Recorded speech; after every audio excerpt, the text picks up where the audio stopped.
Kemudian bidang desa, kami telah berkoordinasi dengan staf Puskesmas yang dengan dinas kesehatan untuk bisa senantiasa bekerja sama dengan desa, dengan relawan desa, di mana nanti kami akan membentuk posko relawan dan selalu mendampingi relawan desa. Dan komunikasi tidak terputus dengan dinas kesehatan.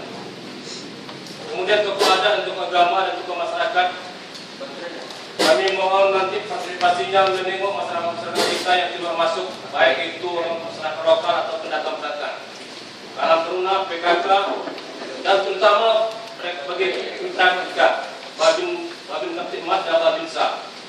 Karena di saat kita akan mengisolasi masyarakat atau mengisolasi pendatang, kita banyak tantangan. Tidak mau diisolasi, tidak mau disteril, tidak mau dikontrol. Maka itu kita butuh pendampingan kita Babin Kamtibmas dan Babinsa. Tapi baiklah Bapak Ibu, dari keseluruhan kegiatan kita ini itu mempergunakan sarana, membutuhkan biaya.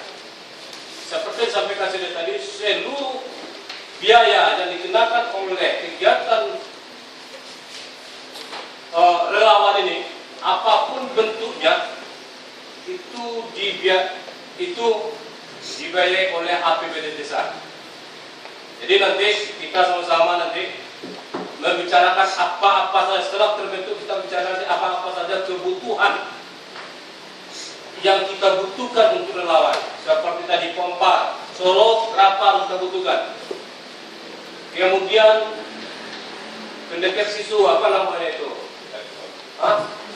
Detektor suhu, berapa kita butuhkan? Dan berapa satu? Kemudian apa lagi? Seperti ini. Masker kebutuhannya berapa? Kalau kita tengok nanti jiwanya berapa kita perlu kita butuhkan berapa jiwa kita begitu lembarnya. Jadi kita harapkan kemudian kita setiap pintu masuk desa yang sangat rentan sekali kita harus mendirikan posko, dan setiap posko itu tidak boleh kosong seperti di Muara itu. Di Muara itu tiap jam ada keluar masuk orang, dan kita khawatir orang masuk. Bapak Ibu yang saya hormati, sampai semalam tadi di Tua Pejat sudah ODP sudah banyak, positif sudah ada. Yang kita khawatirkan jangan pernah ada masuk di Tua Pejat lagi. Dan kalaupun ada masuk, maka inilah tugas kita dari posko ini. Tidak ada kata tidak sama orang itu untuk kita kontrol. Jadi kita saling koordinasi melaporkan kondisinya kepada posko induk. Posko induk kita adalah kantor desa.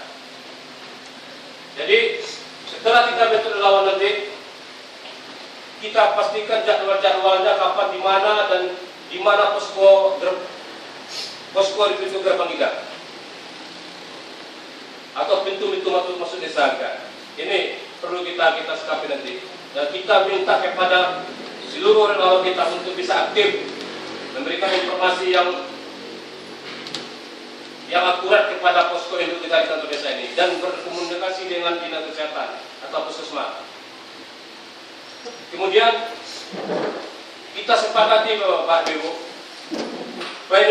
penyemprotan disinfektan di setiap minggu. Karena kita mau membeli pompa Solo, dan kita pastikan kita tidak tahu pasti kapan berakhirnya corona ini, kapan berakhir COVID ini. Jadi kita pastikan berapa kali dalam seminggu kita bekerja sama dengan Babin Kamtibmas dan Babinsa dan seluruh staf desa dan seluruh relawan yang ada. Kita harapkan ini bisa terlaksana. Jadi seperti yang saya sampaikan tadi, kita tidak perlu berlama-lama dalam pertemuan ini. Kita pastikan kegiatan relawan kita ini bisa terrealisasi dan bisa kita kerjakan. Dan seluruh kebutuhannya mari kita sama-sama di sini sampaikan. Dan seluruh biaya ada itu ditanggung oleh APBD desa. Baik itu nanti dari relawan yang duduk di posko pintu gerbang, makan minumnya itu ditanggung oleh desa. Kemudian begitu di saat satu kali kita penyemprotan di setiap rumah, makan minumnya ditanggung oleh anggaran desa. Jadi kita tidak bisa, dan anggaran desa ini tidak pernah dibatasi oleh Menteri PDT, tidak pernah dibatasi oleh Presiden selagi itu untuk kebutuhan kondisi yang saat ini. Jadi kami mengharapkan kepada kita semua untuk bisa kita ambil alih kesempatan ini dari, saya jujur saja, beberapa kali pertemuan dengan Muspika tidak pernah terrealisasi kegiatan-kegiatan ini, dan selalu ditumpukan kepada kita desa. Jadi saat ini kita bisa bersama dengan Muspika, dengan Imamah, ahli ulama di pandai, dengan seluruh yang ada di sini, mari kita bersama. Kita kecolongan, semalam aja kita kecolongan Bapak Ibu. Ada tamu yang datang dari Topecet ke sini masuk malam. Sementara Topecet ada di zona merah. Apa yang kita berbuat? Apa yang harus kita lakukan? Sementara kita belum membentuk relawan, hanya kita masih bertanya-tanya, kenapa dia masuk? Kenapa dia mencuri masuk ke sebelum? Jadi inilah bentuknya, inilah relawan yang akan kita bentuk untuk memastikan orang-orang masuk, apalagi orang masuk dari zona merah. Kita tidak tahu itu, mau dari Topecet, mau dari Padang, yang jelas kita. Kalau kita lockdown, kita minta kesepakatan dari Muspika. Tapi kita tidak bisa lockdown, bagaimana kita bisa memberikan pemahaman kepada tamu kita atau orang-orang kita yang datang dari luar untuk bisa isolasi mandiri dia. Sampai saat ini jujur kami sudah berulang kali bilang sama Dinas Kesehatan Puskesmas, di mana ruang isolasi